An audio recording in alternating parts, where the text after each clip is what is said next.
in the FMCG world, if you lose one day, it's very hard to recover during the year.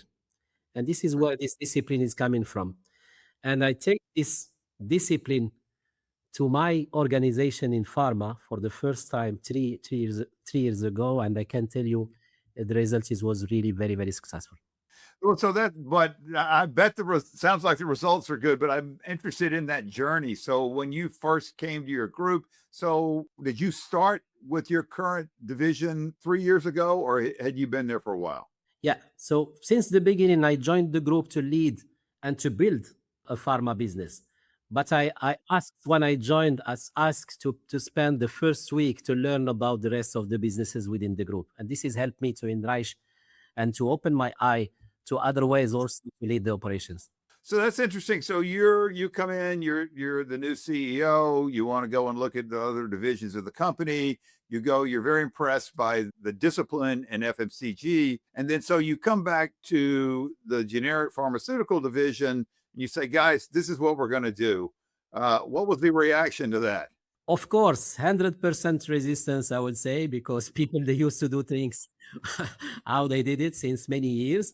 But I think whenever you came, but every single change, you need to answer one single question: is what's in it for me?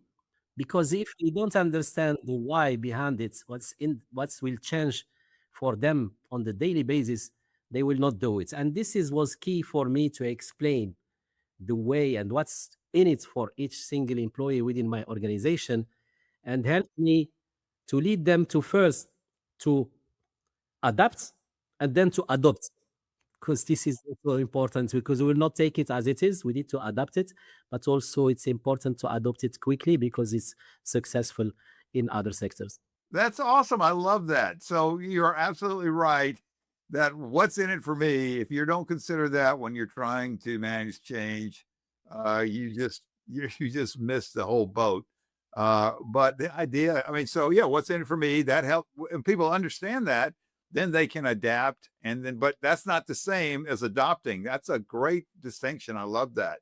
So what's an example of that? For instance, what was one of the disciplines that that you said we're going to have to do, and then somebody said, "Oh, I'm not sure about that," and then what was in it for them? Yeah, I can think one example that it's key for me when you are leading operation is the window. I would call it the window of leading your operation.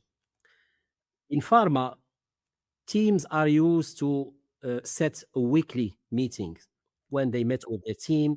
So the team is within during the week is in the field, and they will meet by next Monday to see how KPIs are moving, go up and down.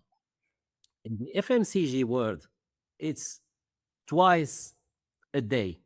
So they are meeting in the morning to align on the targets, and they are meeting back for feedback meeting by end of the day, because it's so critical to catch up with the targets on the daily basis. So you tell me it's maybe excessive in pharma. I would say yes. So we will not go for two catch up on the day. But what we did, I started involving my managers and my directors on following their business with the clear daily targets. So it means it's help you to catch up and even to exceed the performance compared to the targets on the monthly basis, because this is a cumulative effort during the month.